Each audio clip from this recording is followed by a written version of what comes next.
Hey tech enthusiasts! Today, we're diving into the ultimate showdown between the iPhone 16 Pro Max and the iPhone 15 Pro Max. If you're wondering whether it's worth upgrading, stick around because we've got all the details you need to make an informed decision. Let's get started. First up, let's talk design. At first glance, the iPhone 16 Pro Max looks quite similar to the 15 Pro Max, but there are some subtle, yet significant changes. The iPhone 16 Pro Max boasts a slightly larger 6.9-inch display compared to the 6.7-inch on the 15 Pro Max. This makes it the biggest iPhone ever. Plus, it features the thinnest borders on any Apple product to date.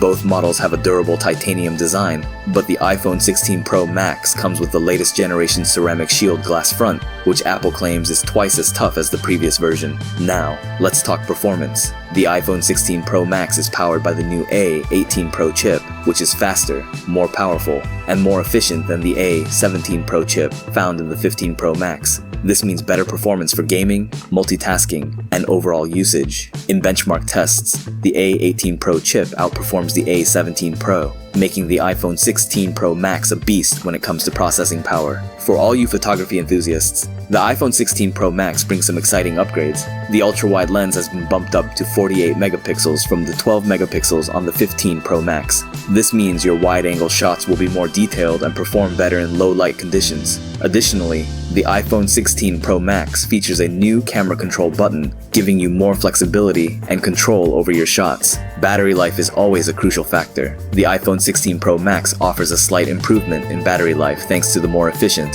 A18 Pro chip. Plus, it comes with all the latest iOS features and improvements. Finally, let's talk price. Both models start at $1,199, but with the iPhone 16 Pro Max, you're getting all these new features and improvements. So, is it worth the upgrade? If you're looking for the latest and greatest in performance, camera capabilities, and design, the iPhone 16 Pro Max is definitely worth considering. What do you think? Are you planning to upgrade to the iPhone 16 Pro Max? Or are you sticking with the 15 Pro Max? Let us know in the comments below. Don't forget to like, subscribe, and hit that notification bell so you never miss an update. Thanks for watching, and we'll see you in the next video.